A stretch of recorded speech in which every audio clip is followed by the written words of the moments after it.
എല്ലാവർക്കും നമസ്കാരം. അറിവഴകൻ്റെ സംവിധാനത്തിൽ വന്ന ശബ്ദം എന്ന സിനിമയെക്കുറിച്ച് നോക്കാം. ഈ സിനിമയുടെ കഥയെക്കുറിച്ച് പറയുകയാണെങ്കിൽ പടത്തിൻ്റെ തുടക്കത്തിൽ ഒരു കോളേജ് കാണിക്കുന്നു. ആ കോളേജിൽ ഒരു 2 വിദ്യാർത്ഥികൾ ആത്മഹത്യ ചെയ്യുന്നു.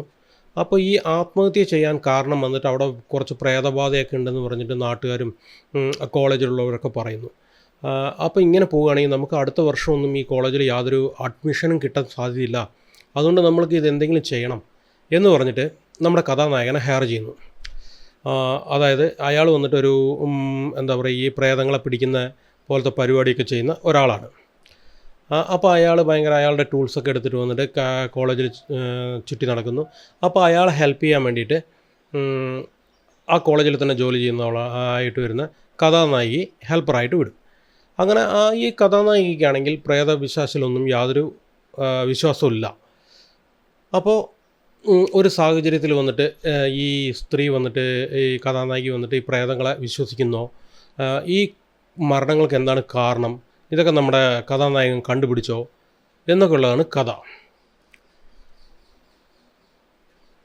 ഈ പടത്തിൻ്റെ ഫസ്റ്റ് ഹാഫ് ഭയങ്കര കഷ്ടമായിരുന്നു കേട്ടോ കടന്നു പോകാൻ.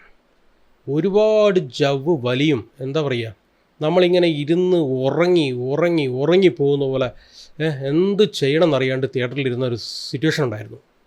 ശരിക്കും ഇങ്ങനൊരു എന്താ പറയുക, ഒരു ഹൊറർ മൂവി പോലെ എടുക്കുന്ന സമയത്ത് ഒന്നുമില്ലെങ്കിൽ ഒരു പ്രേതത്തിനെ കാണിക്കണം, ആ പ്രേതമായിട്ട് നമ്മളൊന്ന് കണക്ട് ആവണം.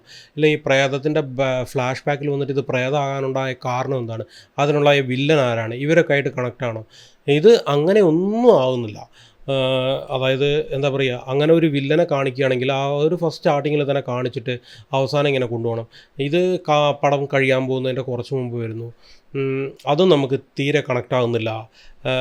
അതേപോലെ എന്താ പറയുക, ഇൻ്റർവെല്ലിന് ശേഷം എന്ന് പറഞ്ഞു കഴിഞ്ഞാൽ ഫ്ലാഷ് ബാക്കുകൾ പോകുന്നുണ്ട്.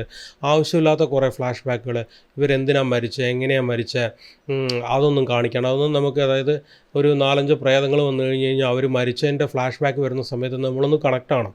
ഇത് അങ്ങനെയൊന്നും കണക്റ്റ് ആകാണ്ട് അങ്ങനെ എന്താ പറയുക, വഴന്ന് എടുത്തു വെച്ചിട്ടെന്ന് പറയുമല്ലോ, അതേപോലെ എടുത്തു വെച്ചിട്ടുണ്ട് പടത്തിൻ്റെ. അതും അതായത് വന്നിട്ട് നമ്മൾ എന്താ പ്രതീക്ഷിച്ചതെന്ന് വെച്ച് കഴിഞ്ഞാൽ, ശരി എന്തെങ്കിലും ഒന്ന് അവസാനം കാണിക്കുമല്ലോ, അത്രയും നേരം നമ്മളെ പിടിച്ചിരുത്താൻ കാരണം ആ പടത്തിൻ്റെ എന്താ പറയുക, മേക്കിംഗ്, കളറിംഗ് എന്ന് പറഞ്ഞു കഴിഞ്ഞാൽ അടിപൊളി കളറിങ്. അതേപോലെ മ്യൂസിക് എന്ന് പറഞ്ഞു കഴിഞ്ഞാൽ ഇടിവിട്ട് മ്യൂസിക്. നല്ല DTS തിയേറ്ററിൽ നിന്ന് കാണുകയാണെങ്കിൽ നമുക്ക് എന്താ പറയുക, ഒരു എഫക്റ്റൊക്കെ അടിപൊളിയായിട്ട് ചെയ്തിരുന്നു. പിന്നെ വേറൊന്നും പടത്തിലില്ല, വെറും മ്യൂസിക്കും ശബ്ദവും വെച്ചിട്ട് നമ്മൾ എന്ത് ചെയ്യാൻ പറ്റും, കഥയൊന്നുമില്ലല്ലോ എന്ന് പറഞ്ഞിട്ട് അവസാനം വരെ ഇരുന്നു. ശരി, ഓക്കെ, അവസാനം എന്തെങ്കിലും കാണിക്കുന്നു പറഞ്ഞു. അവസാനം വരെ ഒന്നും കാണിച്ചില്ല, പ്രേതത്തിനെയും കാണിച്ചില്ല, വെറും ശബ്ദം മാത്രമേ ഉണ്ടായിരുന്നുള്ളൂ. അതുകൊണ്ട് ഈ പടം നിങ്ങളിങ്ങനെ പോയിരുന്നു കഴിഞ്ഞ് കഴിഞ്ഞാൽ, തിയേറ്ററിലിരുന്ന് കഴിഞ്ഞ് കഴിഞ്ഞാൽ അയ്യോ ചതിച്ചല്ലോടാ എന്ന് പറയേണ്ട ഒരു ലെവലിലേക്ക് വരുള്ളൂ. അപ്പോൾ ശരി, എന്നാൽ ബൈ.